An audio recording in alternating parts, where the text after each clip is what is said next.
안녕하세요. 여러분은 사랑과 믿음이 한순간에 무너지는 경험을 해보신 적이 있나요?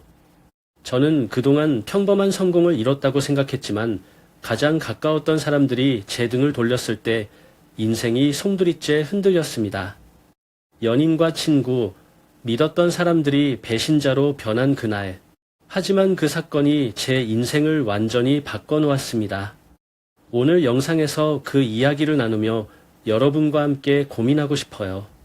배신 앞에서 우리는 어떤 선택을 해야 할까요? 영상을 끝까지 봐주시고 여러분의 생각도 꼭 댓글로 나눠주세요. 안녕하세요. 저는 지호라고 합니다. 올해로 30살이 되었고 서울 강남에서 살고 있어요. 사실 제 인생은 남들 보기에는 꽤 순탄하게 흘러온 것처럼 보일 거예요. 아버지가 운영하시는 중소기업에 다니고 있고 남들 말로는 금수저라고 할 수 있을지도 모르죠. 하지만 제가 지금 하는 이야기는 겉모습과는 조금 다를 거예요. 30이 되면 인생의 큰 그림이 그려질 거라고 생각했어요. 대학을 졸업하고 아버지 회사에서 일을 배우기 시작하면서 모든 게 계획대로 잘 흘러가는 것 같았거든요. 아버지는 원래 엄격하시고 일에 관해서는 타협이 없으신 분이에요. 어릴 때부터 저에게 늘 강조하셨던 말이 있어요. 별표 지호야, 모든 걸 얻으려면 절대 흔들리면 안 돼. 별표.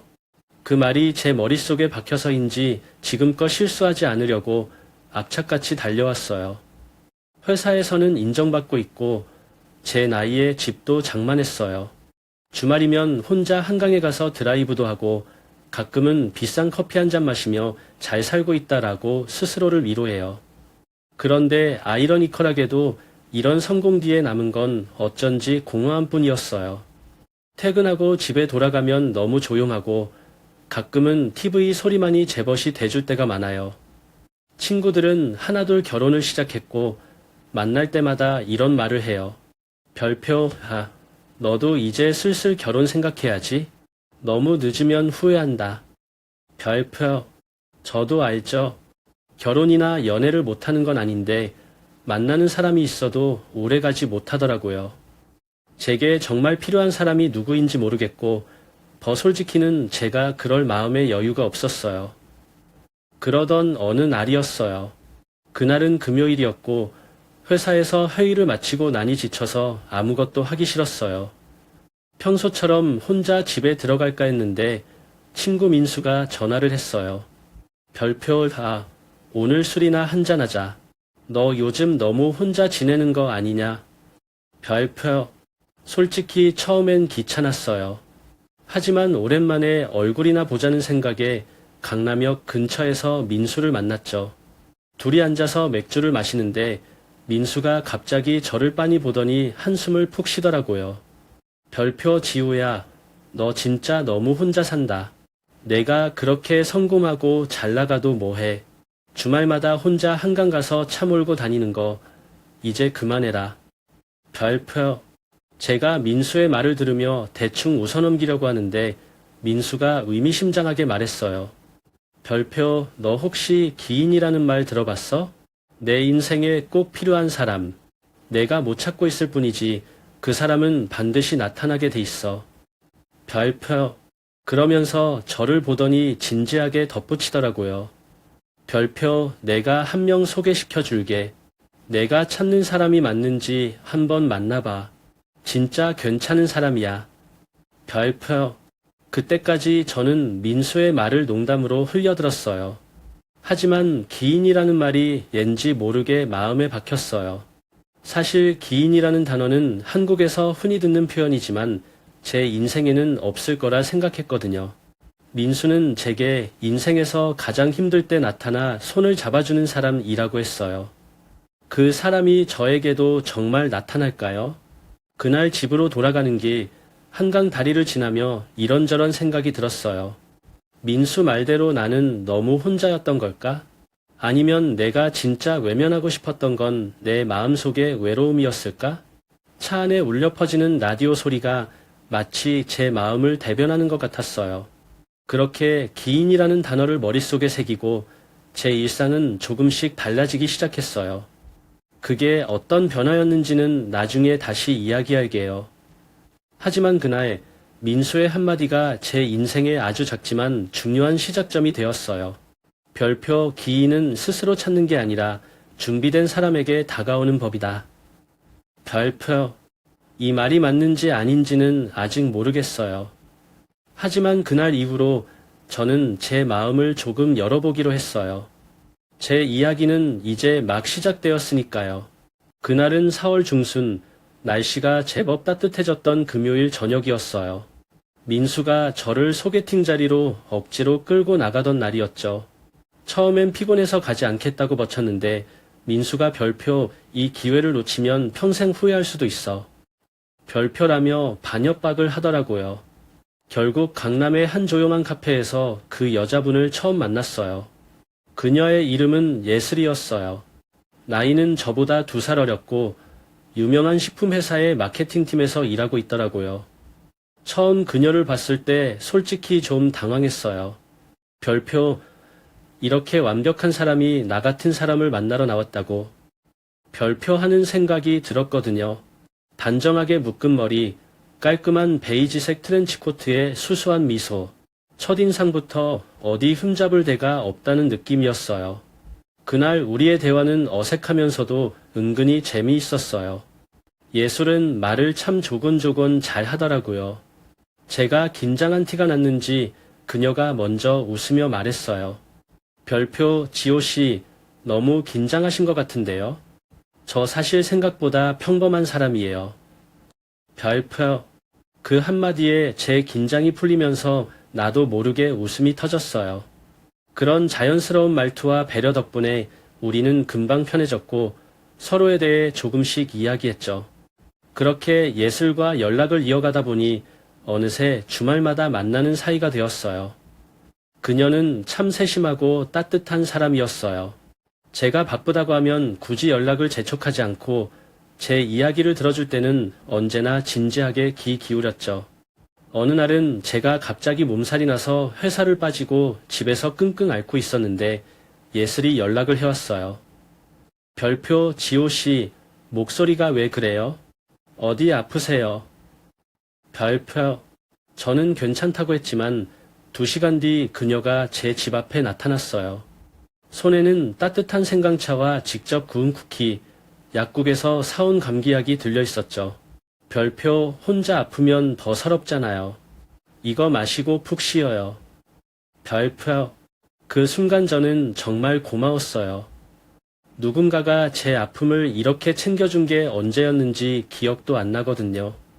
또 한 번은 회사에서 존경하던 상사이자 멘토가 갑작스럽게 세상을 떠났을 때였어요. 그때 저는 너무 큰 충격에 휩싸였으고 그날 밤 혼자 술을 마시며 멍하니 앉아 있었어요. 예슬에게 연락도 하지 않았는데 그녀가 제 상태를 눈치챘는지 전화를 했어요. 별표 지호씨, 어디에요? 제가 갈게요. 별표. 그렇게 찾아온 예슬은 한마디도 하지 않고 제 옆에 앉아서 말없이 함께 시간을 보내줬어요. 그날 저는 울컥하며 속마음을 털어놨고 그녀는 제 이야기를 끝까지 들어줬죠. 그렇게 2년이 지나고 나서야 저는 깨달았어요. 예슬은 제 인생에 처음으로 나타난 기인이자 제가 진짜 의지하고 싶은 사람이었어요. 그녀와 함께 있으면 제 마음이 편안해지고 더 나은 사람이 되고 싶다는 생각이 들었어요. 어느 날 한강에서 산책을 하며 저는 조심스럽게 말을 꺼냈어요. 별표 예슬아, 우리 결혼할까? 별표. 예슬은 놀란 눈으로 저를 쳐다보다가 살짝 웃으며 대답했어요. 별표, 이렇게 갑자기 말하면 반칙이죠. 하지만 나도 지호 씨와 함께라면 좋을 것 같아요. 별표. 그날 밤 저는 그동안 느껴보지 못했던 이상한 감정을 느꼈어요. 무언가 가득 차오르는 행복감이랄까? 민수가 말했던 기인이라는 단어가 떠올랐어요. 예슬이 바로 그 사람이었어요. 사람들은 흔히 말해요. 별표, 사랑은 우연처럼 찾아온다. 별표 하지만 저는 우연 속에서도 내가 마음을 열었기 때문에 예술을 만날 수 있었다고 생각해요. 처음엔 그녀가 너무 완벽해서 불안했지만 지금 돌이켜보면 그녀의 따뜻함과 진심이 저를 바꿔놓았던 거죠. 예슬이 처음으로 저에게 부모님을 뵈러 가자고 했을 때 솔직히 조금 긴장했어요. 그동안 연애하면서 이런저런 어려운 일도 겪었지만 부모님께 인사를 드리는 건 또 다른 문제잖아요. 예슬이 웃으면서 별표, 우리 아빠는 좋아하는 음식만 있으면 마음이 금방 풀려요. 별표라고 해서 저는 시장에 가서 장어를 일부러 공수해 준비했어요. 서울에서 장어를 사면 꽤 비싼데 첫인상에 조금이라도 도움이 되고 싶었거든요. 그렇게 토요일 아침 저는 예슬과 함께 차를 타고 강원도 정선으로 향했어요. 서울에서 차로 3시간 정도 걸렸는데 가는 동안 예슬은 창밖을 보며 이런저런 추억을 꺼냈어요. 별표, 여기 산길 보이죠? 저 어릴 때는 여기까지 학교 가려면 매일 걸었어요. 비 오면 진흙탕이 돼서 넘어지기 일쑤였죠. 별표, 그 말을 들으며 문득 예슬이 얼마나 어려운 환경에서 자랐을지 상상하게 되더라고요. 마침내 도착한 예슬의 집은 산속 작은 마을에 있었어요. 시골이라고는 하지만 생각했던 것보다 더 조용하고 마을 사람들 얼굴에는 세월의 흔적이 묻어 있었어요. 예슬의 집은 오래된 한옥이었는데 지붕에는 군데군데 덮어놓은 검정 비닐이 보였고 마당 한편에는 자그마한 채소밭이 있었어요. 더 놀란 건 화장실이었어요.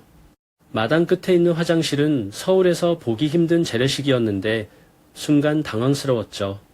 하지만 예슬이 저를 쳐다보며 웃으면서 말했어요. 별표, 깜짝 놀랐죠? 저도 처음 친구들을 데려왔을 땐 다들 도망가려고 했어요. 별표, 그때 예슬의 어머니와 아버지가 마당으로 나와 저를 반겨주셨는데 그 표정이 정말 따뜻했어요. 예슬의 아버지는 한쪽 다리를 약간 절뚝거리며 나오셨고 손에는 삽이 들려 있었어요. 알고 보니 아버지는 오래전 당뇨병으로 한쪽 다리를 절단하셨다고 하더라고요. 그런데도 얼굴 가득 미소를 머금고 이렇게 말씀하셨어요. 별표, 아이고, 우리 예슬이 남자친구라고? 먼 길 오느라 고생 많았어요. 여기까지 온 것만으로도 충분히 기특하네. 별표, 점심 준비를 위해 제가 가져온 장어를 꺼냈는데 예슬의 아버지가 정말 기뻐하셨어요. 별표, 장어라니 이렇게 귀한 걸 가져올 필요가 있었나? 서울 사람들은 역시 다르구먼. 별표, 그렇게 아버지는 직접 숯불을 피우고 장어를 구워주셨는데 손놀림이 서툴지만 정성이 가득하셨어요. 예슬의 어머니는 밭에서 갓 따온 상추와 고추를 내오셨고 예슬은 옆에서 제가 어색하지 않게 이것저것 설명해 주었죠. 식사를 하면서 예슬의 아버지가 저에게 이런 말씀을 하셨어요. 별표, 우리 예슬이 어릴 때부터 참 기특했어요. 집이 가난해서 제대로 학원도 못 보냈는데 혼자서 공부해서 장학금도 받고 지금까지 참 잘해냈지요. 별표, 그 순간 예술을 다시 보게 되었어요. 서울에서 늘 밝고 자신감 넘치는 모습 뒤에 이런 지난날의 고생이 있었다는 걸 생각하니 마음 한구석이 찡했어요. 지금도 예슬은 매달 월급의 절반을 부모님께 보내며 생활비를 보태고 있다고 하더라고요. 그날 오후 예슬과 함께 마당에서 설거지를 하고 있었어요. 주변에서는 닭 울음소리와 멀리서 들려오는 트랙터 소리만이 들렸죠. 예슬이 물끄러미 산을 보며 말했어요. 별표, 나도 어릴 땐 이런 시골이 정말 싫었어요. 근데 크고 나니까 여기만큼 마음 편한 곳이 없더라고요. 지호 씨도 가끔 이렇게 한적한 곳에 와서 쉬어가는 건 어때요? 별표, 그 말을 듣고 제 생각이 조금 바뀌었어요. 서울의 화려한 삶에 익숙해져서 이런 소박한 행복을 잊고 살았던 건 아닐까 하고요. 예슬의 가족은 부족해 보일 수 있지만 그 안에 있는 따뜻함과 행복은 무엇보다 값진 것이었어요. 서울로 돌아오는 길, 예슬은 조용히 제 옆에서 잠들어 있었어요. 저는 운전대를 잡고 창밖의 산과 들을 보며 이런 생각을 했어요. 별표, 이런 곳에서 자란 사람이기에 예슬은 지금의 예슬이 되었구나. 별표, 우리는 모두 각자 다른 환경에서 살아왔지만 결국 진짜 중요한 건 서로의 삶을 이해하고 함께 나아가는 거 아닐까요? 그날 저는 예슬의 가족을 통해 정말 소중한 가치를 배우게 되었어요. 앞으로 예술과 함께라면 어떤 어려움이 있어도 잘 이겨낼 수 있을 것 같다는 확신이 들었어요. 예술의 시골집에서 돌아온 그 다음 주, 저는 용기를 내서 아버지에게 예술과의 결혼 이야기를 꺼냈어요. 사실 제 아버지는 평생 사업을 해오셨기 때문에 사람 보는 눈이 정말 날카로우세요. 저희 가족은 큰 부자는 아니지만 그래도 나름대로 부족함 없이 살아온 터라 아버지는 제가 만나는 사람에 대해 늘 신중하셨죠. 그날 저녁, 아버지는 퇴근하고 거실 소파에 앉아 신문을 보고 계셨어요.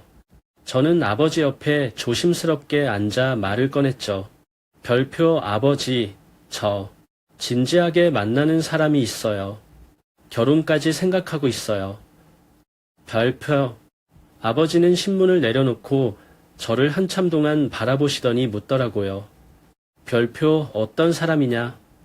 별표 강원도에서 자란 분이에요. 지금은 서울에서 회사 다니고 있고요. 정말 좋은 사람이에요. 별표. 아버지는 잠시 생각에 잠긴 듯 하더니 고개를 끄덕이셨어요. 그런데 그 다음에 하신 말씀이 조금 충격적이었어요. 별표 지호야, 너도 알겠지만 사람은 겉모습만 봐서는 몰라. 조심해야 한다. 내가 좋은 사람이라고 생각해도 결혼은 현실이야.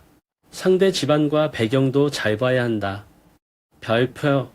그 말이 끝나자마자 저는 순간 당황했어요. 아버지가 예슬을 아직 보지도 않았는데 너무 단정 짓는 것 같았거든요. 저는 애써 침착하게 대답했어요. 별표 아버지, 제가 잘 알아보고 결정한 거예요. 예슬은 정말 좋은 사람이에요. 가족들도 따뜻하시고요. 별표. 하지만 아버지는 고개를 저으며 단호하게 말씀하셨어요. 별표 너무 서두르지 마라. 결혼은 내 인생 전체를 좌우하는 문제야. 특히 너처럼 집안일을 이어받아야 할 사람은 더 신중해야지. 별표. 그날 밤 제 방으로 돌아온 저는 한동안 아무 생각도 하지 못했어요. 아버지가 하신 말씀은 이해하지만 예슬과의 지난 1년 동안의 시간들이 머릿속을 스쳐갔어요. 예슬의 따뜻한 배려, 그녀의 가족들이 보여준 진심, 그리고 무엇보다 제 곁에 있어줄 때 느꼈던 그 편안함. 그런데도 아버지의 말이 계속 제 머릿속에서 맴돌 있어요. 별표 사람은 겉만 보고 판단할 수 없다. 별표. 아버지의 사업 경험 때문인지 항상 사람을 의심하는 습관이 몸에 배어 있으셨거든요. 특히 결혼 같은 중요한 일에 대해선 더 신중하셨죠. 하지만 제 입장에서는 아버지의 그런 걱정이 조금 불편하게 느껴졌어요. 다음 날 친구 민수를 만나 이야기를 털어놓았어요. 민수는 제 말을 듣고 한숨을 푹 쉬더니 이렇게 말하더라고요. 별표라, 내 아버님 입장에선 당연한 거야. 넌 지금 사랑에 빠져서 모든 게 좋아 보이겠지만 부모님 세대는 항상 현실부터 보시잖아.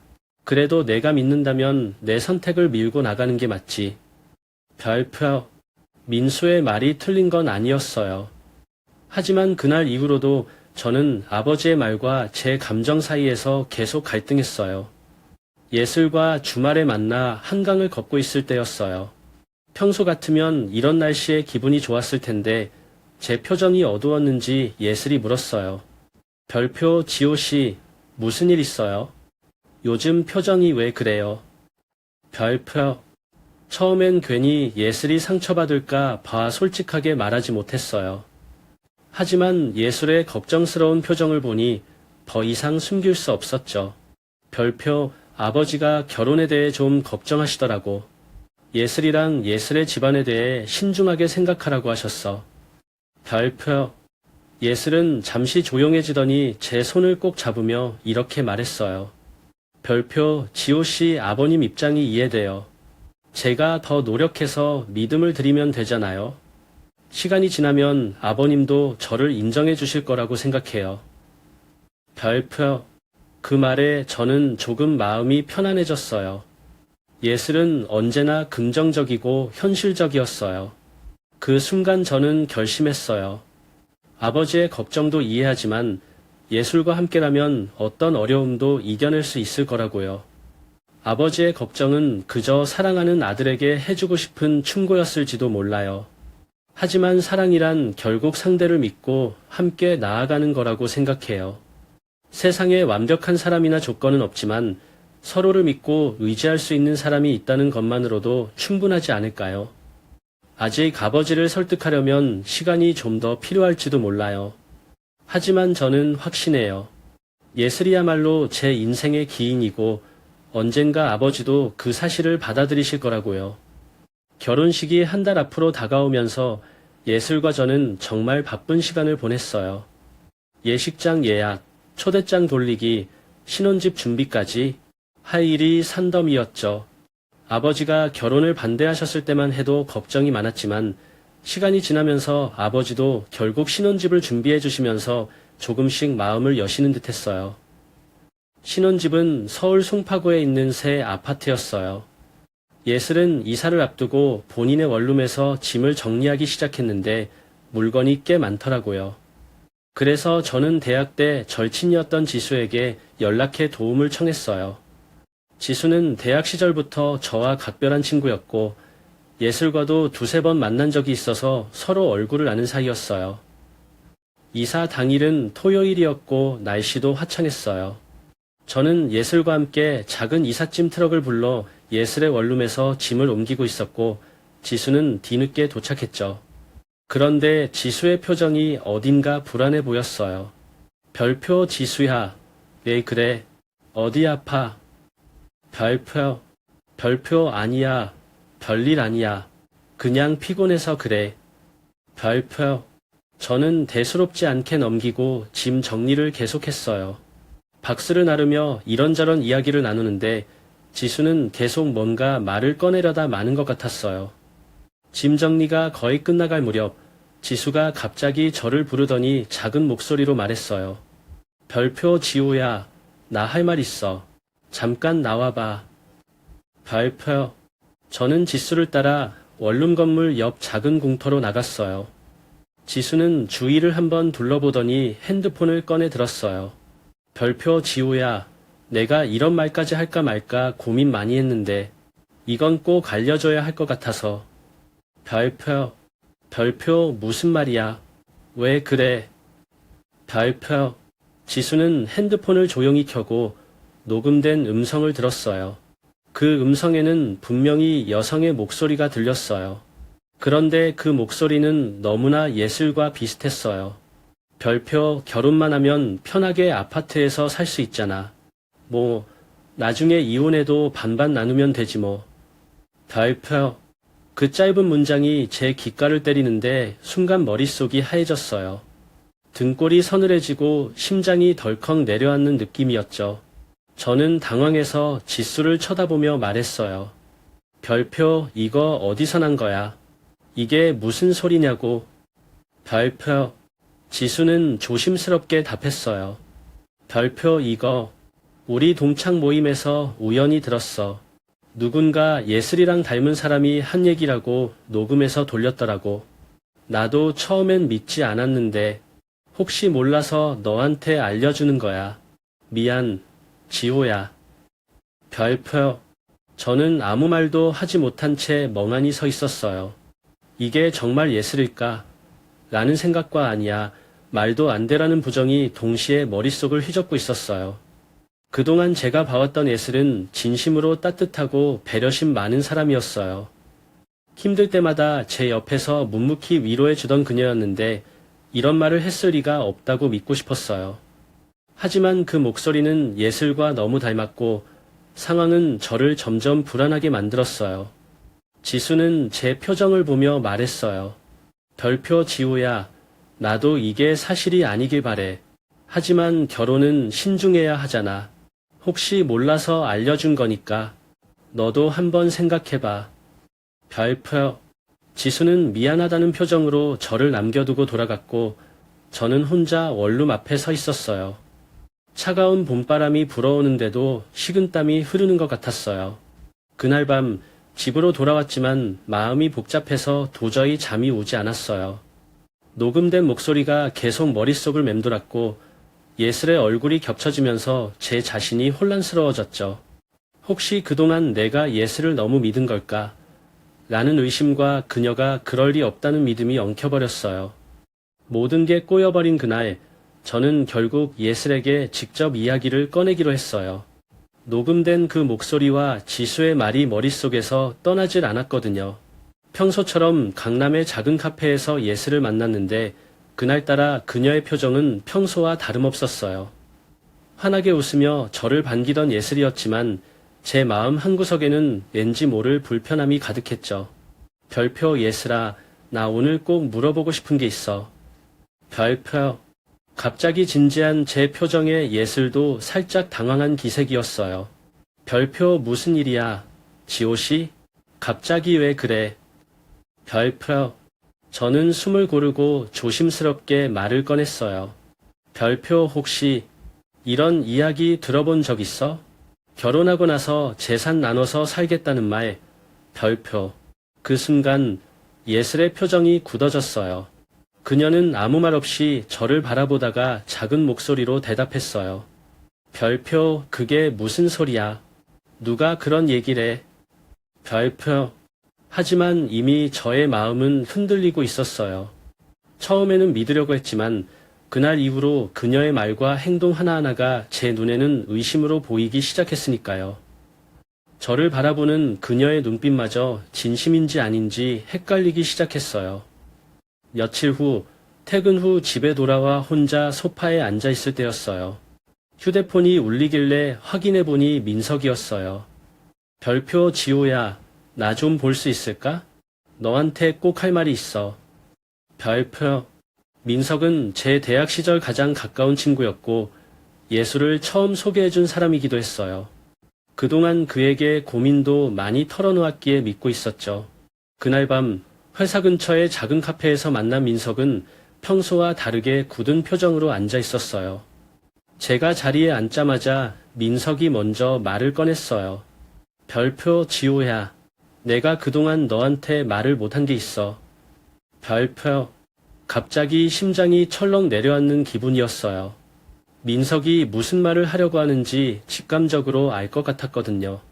별표 사실 예술과 나 예전에 사귀었었어. 별표. 그 말을 듣는 순간 머릿속이 하얘졌어요. 믿기지 않았어요. 아니, 믿고 싶지 않았어요. 별표 뭐라고? 사귀었다고. 별표. 민석은 고개를 숙인 채 이야기를 이어갔어요. 별표, 처음엔 그냥 과거의 일이었어. 나도 너한테 말할 필요는 없다고 생각했거든. 근데 예슬이 너한테 접근한 이유를 알게 됐을 땐 이미 늦었어. 그녀가 나한테 너를 소개해달라고 했을 때 난 그게 뭔가 이상하다고 느꼈어. 별표. 별표, 그게 무슨 소리야? 나한테 접근한 이유라니? 별표. 민석은 깊은 한숨을 내쉬며 휴대폰을 꺼내더니 예전에 예슬과 주고받은 메시지를 보여줬어요. 메시지에는 이런 내용이 적혀 있었어요. 별표, 지호 씨는 돈도 있고 좋은 사람 같아. 내가 도와주기만 하면 나도 편하게 살 수 있어. 별표. 저는 숨이 막히는 것 같았어요. 제 가장 친한 친구가 이 모든 일에 연관되어 있었고 그동안 믿어왔던 모든 것이 한순간에 무너지는 기분이었어요. 민석은 떨리는 목소리로 말을 이어갔어요. 별표, 솔직히 처음엔 나도 무시하려고 했어. 하지만 예슬이 나한테 옛날에 사귀었던 사실을 폭로하겠다고 협박하더라고. 그래서 어쩔 수 없이 그녀가 시키는 대로 했어. 미안해, 지호야. 하지만 이제 더는 너를 속이고 싶지 않았어. 별표. 카페 밖으로 나오니 차가운 밤 공기가 제 몸을 감쌌어요. 멍한 상태로 거리를 걷는데 그동안 예슬과 함께했던 순간들이 머릿속에서 계속 맴돌았어요. 그녀가 보여줬던 따뜻함과 배려, 그리고 진심처럼 느껴졌던 모든 것들이 거짓이었다고 생각하니 가슴이 찢어질 것 같았어요. 그리고 민석, 그토록 믿었던 친구마저 나를 속였다는 사실이 더 큰 배신감으로 다가왔어요. 왜 이런 상황이 내게 벌어졌는지 이해할 수 없었고 내가 잘못한 게 무엇이었는지 스스로를 탓하기도 했어요. 집으로 돌아오는 길 차 안에 혼자 앉아 있었어요. 도로는 한산했고 창밖에 가로등 불빛이 차 안으로 들어왔다 나가기를 반복했어요. 라디오에서는 잔잔한 음악이 흘러나왔지만 제 머릿속은 너무나 시끄러웠죠. 예슬의 배신도 민석의 말도 도저히 믿기 힘들었어요. 이게 현실인지 꿈인지도 모르겠고 심장이 꽉 막힌 듯 숨이 가빴어요. 집에 도착했을 때 시계는 이미 새벽 1시를 가리키고 있었어요. 거실에 앉아 멍하니 천장을 바라보며 생각했죠. 대체 뭐가 문제였을까? 처음부터 그녀를 너무 믿었던 걸까? 아니면 내가 바보였던 걸까? 그날 밤 저는 화도 나지 않았어요. 화를 내기에는 상황이 너무 복잡하고 혼란스러웠죠. 대신 마음속 깊은 곳에 차가운 감정이 서서히 쌓여가는 느낌이었어요. 다음날 아침 회사에 나가서도 일을 제대로 하지 못했어요. 멍하니 컴퓨터 화면만 바라보며 마음을 다잡으려고 했지만 소용없었죠. 퇴근 후 예슬과의 연락을 피하고 혼자 시간을 보내기로 했어요. 그녀가 몇 번 전화를 했지만 받지 않았어요. 제가 화난 걸 눈치챘는지 그녀는 조심스러운 톤으로 문자를 보냈죠. 별표 지호씨, 무슨 일 있어요? 요즘 연락이 잘 안 되네요. 바쁜가 봐요. 별표. 하지만 저는 그저 짧게 대답했어요. 별표 괜찮아. 바빠서 그래. 나중에 얘기하자. 별표. 감정을 드러내고 따지고 싶었지만 그럴 수 없었어요. 감정이 폭발하면 그들은 더 철저하게 숨기려 할 테니까요. 대신 저는 차분하게 사실을 확인하고 모든 것을 정리하기로 결심했어요. 일주일 동안 저는 잠도 제대로 자지 못한 채 예슬과 민석의 흔적을 뒤졌어요. 예전에 민석이 제게 예슬을 소개해줬을 때부터 뭔가 미심쩍었던 부분들을 떠올렸어요. 그들의 행동 하나하나가 떠오르면서 의심은 확신으로 바뀌어 갔죠. 그날 밤 저는 조심스럽게 예슬의 집을 방문했던 날 예슬이 잠든 사이에 그녀의 노트북을 본 기억이 났어요. 그때는 아무 생각 없이 지나쳤지만 이제는 그곳에 뭔가 단서가 있을 것 같았어요. 다음 날 저는 일부러 평소처럼 예슬의 집에 찾아갔어요. 예슬은 반가운 듯 맞아줬지만 제 속은 복잡했죠. 별표 요즘 많이 바빠 보이던데 괜찮아요. 별표 괜찮아. 오늘은 그냥 같이 좀 쉬자. 별표. 그녀가 화장실에 간 사이 저는 테이블 위에 놓여있던 노트북을 열었어요. 비밀번호는 다행히 예전에 본 적이 있어서 쉽게 풀 수 있었죠. 그리고 저는 그곳에서 충격적인 내용들을 마주하게 되었어요. 이메일과 메신저 기록에는 민석과 예슬이 주고받은 수많은 대화들이 남아 있었어요. 그들은 처음부터 계획적이었어요. 예슬이 저에게 접근하는 과정, 제게 좋은 인상을 주기 위해 행동했던 모든 것들이 상세하게 적혀 있었죠. 별표 이번 주말에 지호씨 부모님 뵈러 간다. 더 신뢰를 얻어야 해. 별표 결혼 준비할 때 신혼집 계약서도 내가 확인하라고 해. 혹시라도 빠뜨리면 안 되니까. 별표. 그리고 결정적으로 제가 가장 믿었던 친구였던 민석의 메시지도 남아 있었어요. 별표 이제 그만하자. 예슬아. 이렇게까지 해야 해. 별표 이미 시작한 일이잖아. 나도 물러설 수 없어. 내가 도와주지 않으면 다 얘기할 거야. 별표. 그걸 보자마자 저는 더 이상 참을 수 없었어요. 제게 보여졌던 예슬의 웃음과 따뜻한 말들, 그리고 민석의 위로와 격려가 모두 거짓이었다는 게 믿기지 않았어요. 저는 그 자리에서 노트북을 닫고 깊은 한숨을 내쉬었어요. 집으로 돌아가는 길, 차창에 비친 제 얼굴은 참 초라해 보였어요. 사랑하는 사람에게 배신당하는 것도 모자라 가장 친했던 친구까지 믿을 수 없게 된 상황이 너무 비참했죠. 내가 뭘 그렇게 잘못했길래 이런 일을 당하는 걸까? 하지만 화를 내고 소리 지른다고 해결될 일이 아니라는 걸 저는 알고 있었어요. 이제 남은 건 그들에게 이 모든 진실을 보여주고 제 선택을 하는 것뿐이었죠. 저는 그날 밤 깊은 고민에 빠졌어요. 이 상황에서 저는 무엇을 해야 할까요? 예슬과 민석에게 진실을 들이밀고 모든 걸 끝내야 할까요? 아니면 마지막으로 그들에게 기회를 줘야 할까요? 모든 걸 알게 된 그날 밤, 저는 잠도 자지 못하고 생각에 잠겼어요. 예슬과 민석의 배신을 그대로 넘길 수는 없었죠. 제 자존심과 믿음을 짓밟아 놓고 그들이 원하는 대로 끝날 순 없었어요. 하지만 감정에 휘둘려 행동하면 오히려 제가 불리해질 거라는 걸 알았기에 차분히 계획을 세우기로 했어요. 그 다음날 아침, 평소처럼 회사에 출근하고 아무렇지 않은 척 연기했어요. 사실 마음속은 복잡했지만 겉으로는 여느 때처럼 사람들과 웃으며 농담도 하고 예슬에게도 평소와 다름없이 연락을 했죠. 이 상황에서 가장 중요한 건 제가 아무것도 모른다는 걸 그들이 믿게 만드는 거였어요. 퇴근 후 예슬과 강남역 근처의 한 레스토랑에서 저녁을 먹기로 했어요. 예슬은 밝은 미소로 저를 맞이했지만 저는 그 미소가 이제는 더 이상 진짜로 보이지 않았어요. 하지만 애써 평정을 유지하며 말했죠. 별표, 요즘 많이 바빴어. 지난번에 괜히 의심해서 미안해. 나도 스트레스 때문에 그랬던 것 같아. 별표. 예슬은 약간 놀란 듯하다가 제 손을 잡으며 말했어요. 별표, 괜찮아요. 지호씨, 나도 이해해요. 우리 서로 믿으면서 잘 준비해 나가면 되잖아요. 별표. 그녀의 그 말이 더 역겨웠으지만 저는 억지로 미소 지으며 고개를 끄덕였어요. 별표, 우리 잘해보자. 결혼 준비도 다시 잘 챙기고 싶어. 앞으로는 더 신경 쓸게. 별표. 이 말에 예슬의 표정이 밝아지면서 안심한 듯 했어요. 그 순간 제 계획의 첫 단계는 성공적으로 시작된 셈이었죠. 그 다음은 민석이었어요. 사실 민석을 다시 마주하는 게 가장 힘들었어요. 대학 시절부터 친구였던 사람이라서 그의 배신이 더 아팠거든요. 하지만 그에게도 평소처럼 행동해야 했어요. 회사 근처 작은 카페에서 만난 민석은 저를 보며 어색한 미소를 지었죠. 별표, 지호야, 요즘 많이 바쁜가 보네.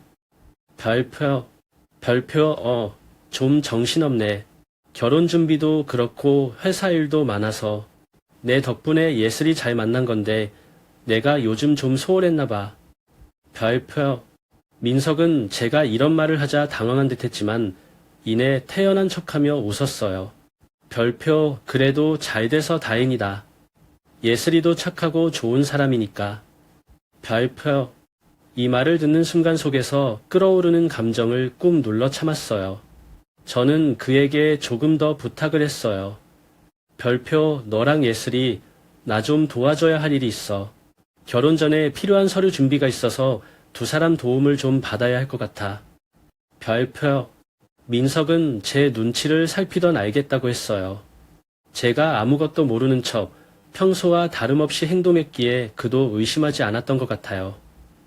이제 다음 단계는 확실한 증거를 잡는 일이었어요. 저는 가족이 오랫동안 알고 지낸 법률사무소에 찾아가 상황을 설명하고 변호사와 상의했어요. 변호사는 신중하게 계획을 짜주면서도 제가 불리해지지 않도록 철저히 준비해 주겠다고 했죠. 그리고 저는 따로 탐정사무소를 찾아갔어요. 별표, 두 사람이 만나는 모든 순간을 기록해 주세요. 특히 대화 내용이나 행동을 정확히 확인하고 싶습니다. 별표. 탐정사무소는 그날부터 민석과 예슬을 은밀히 추적하기 시작했어요.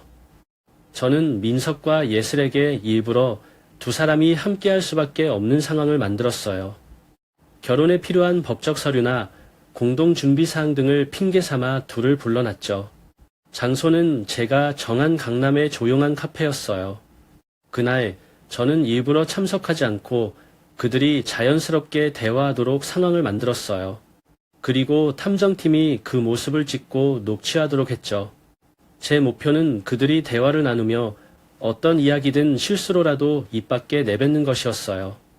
며칠 후 탐정사무소에서 제게 결과를 전달해줬어요. 저는 사무소에서 녹음 파일과 사진을 확인했죠.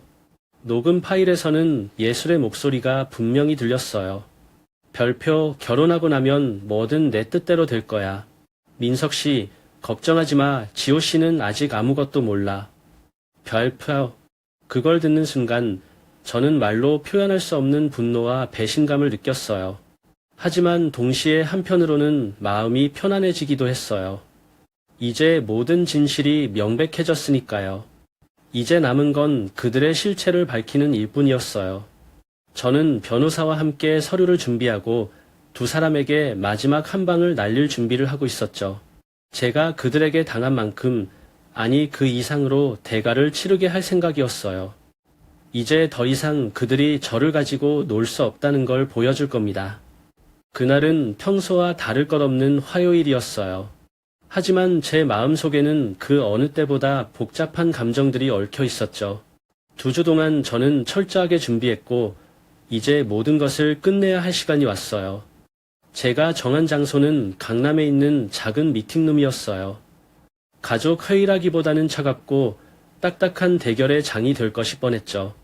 아버지에게는 이미 상황을 간단하게 설명드렸고 증거를 모두 정리해둔 서류 뭉치를 건넜어요. 아버지는 조용히 서류를 보시곤 아무 말씀도 하지 않으셨지만 눈빛은 평소와 달랐어요.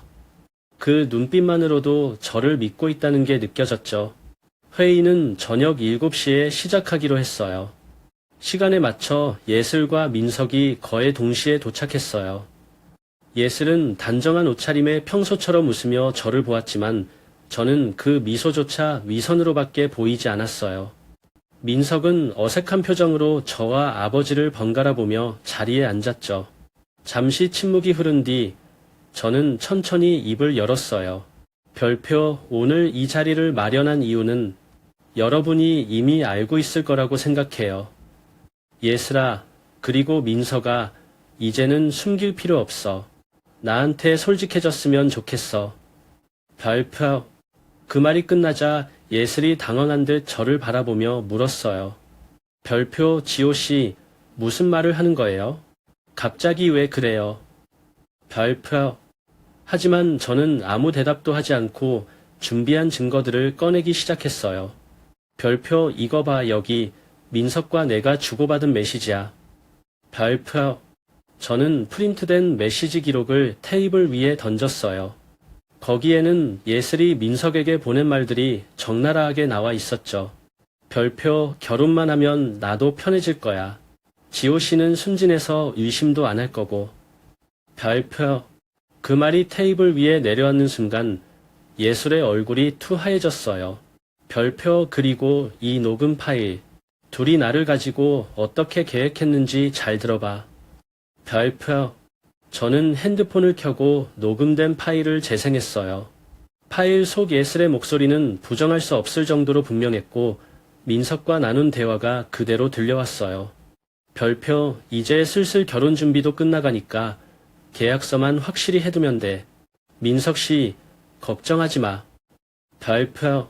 민석은 고개를 숙인 채 아무 말도 하지 않았고 예슬은 그제야 저에게 소리를 질렀어요. 별표, 이건 오해예요. 지호 씨, 바르게 해석한 거라고요. 별표. 그때 제 아버지가 천천히 입을 오셨어요. 별표, 오해. 여기 있는 이 모든 증거가 오해라고? 너희 둘이 내 아들을 기만하고 이용하려 한 게 오해라는 말이냐? 별표. 아버지의 목소리는 낮았지만 그 안에 분노가 가득했어요. 민석은 결국 아무 말도 하지 못하고 고개만 푹 숙였어요. 저는 그들을 천천히 바라보며 말했어요. 별표, 예슬, 민석, 나는 너희를 믿었어. 예슬, 너는 나에게 사랑을 보여줬고, 민석, 너는 내 친구였어. 그런데 어떻게 이런 짓을 할 수 있었지? 별표. 제 목소리는 떨렸지만 더 이상 화를 내지 않으려고 했어요. 대신 단호하게 마지막 말을 꺼냈죠. 별표, 오늘부로 나는 이 결혼을 취소할 거야. 그리고 너희 두 사람 모두 법적으로 책임을 져야 할 거야. 내가 바보처럼 당할 거라 생각했겠지만 너희가 잘못 생각한 거야. 이건 너희에게 잊지 못할 교훈이 될 거야. 별표. 예슬은 그제야 울먹이며 변명을 시작했어요. 별표, 그냥 그때 잠깐 그런 생각을 했을 뿐이에요.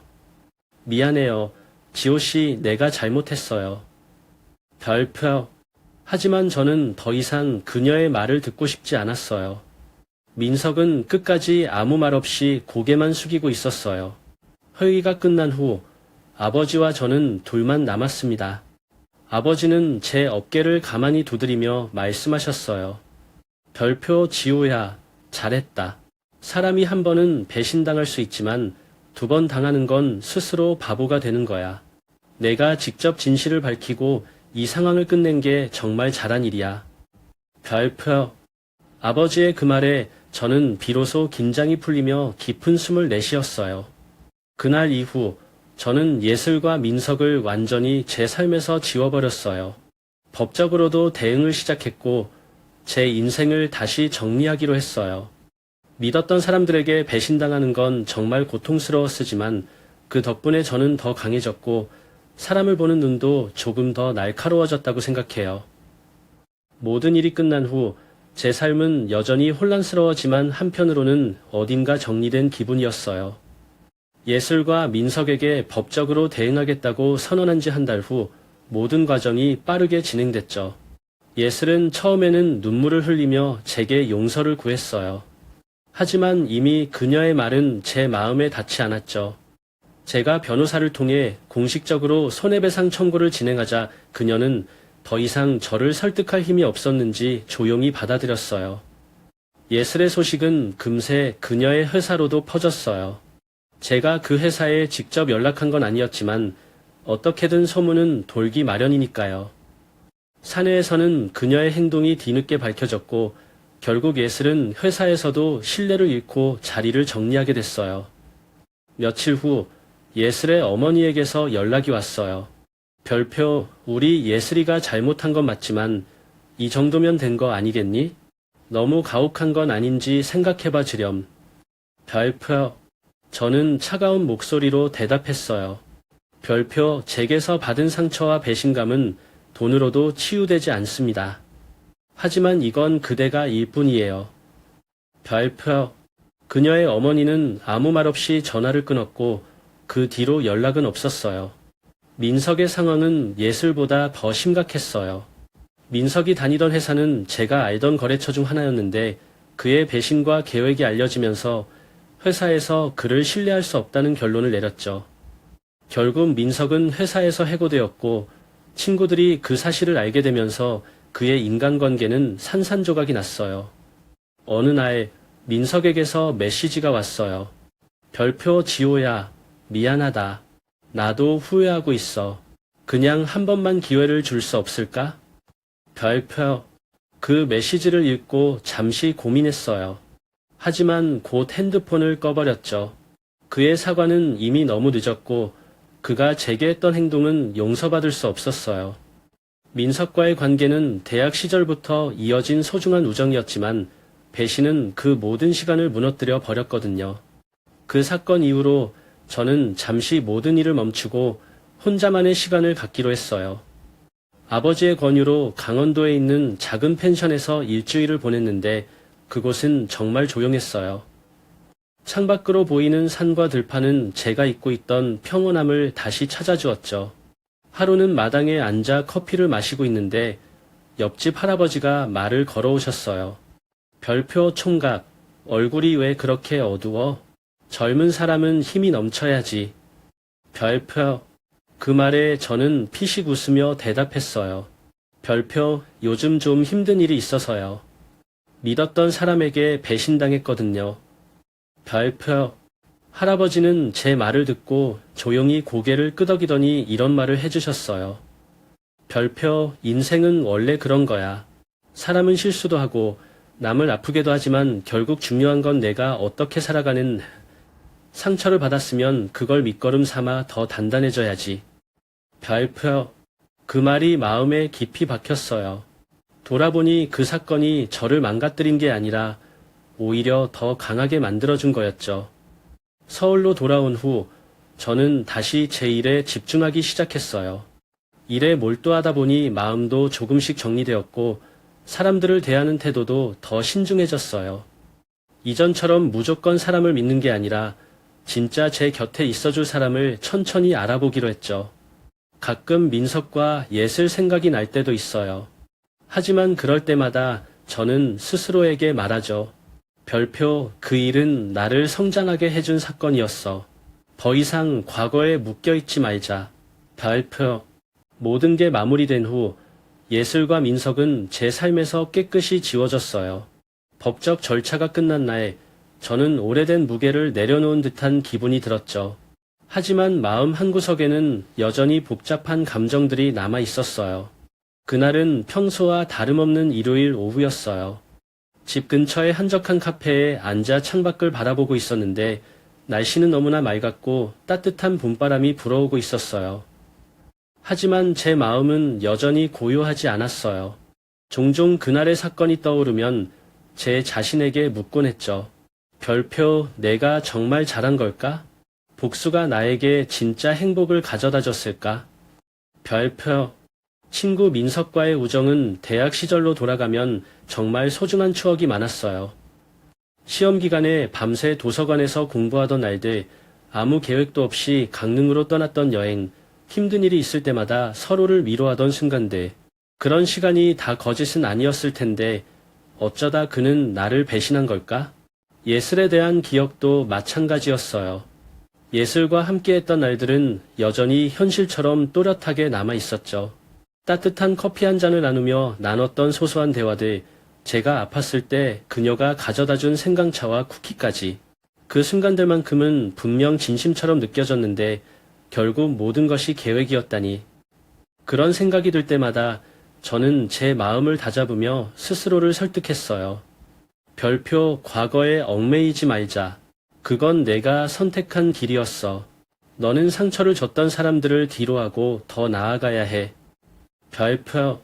하지만 사람의 마음이란 게 참 간사한지 가끔은 이런 생각도 들었어요. 별표, 만약 그들이 다시 기회를 얻었다면 달라졌을까? 혹시 후회하고 있을까? 별표. 몇 주 후, 저는 아버지와 함께 가평으로 짧은 여행을 떠났어요. 아버지는 제가 많이 지쳤다고 생각하셨는지 드라이브라도 하자며 불러내셨죠. 가평의 작은 호숫가에서 아버지와 둘이 앉아 조용히 경치를 바라보고 있었어요. 그곳은 잔잔한 물결 소리와 새소리 외에는 아무 소리도 들리지 않았어요. 그런 고요함 속에서 아버지가 조용히 말을 꺼내셨어요. 별표, 지호야, 사람은 누구나 실수를 해. 하지만 중요한 건 그 실수를 통해 내가 어떻게 성장하느냐. 용서하든 잊든 복수하든 결국 너를 위한 선택이 되어야 한다. 별표. 그 말이 이상하게 마음에 와닿았어요.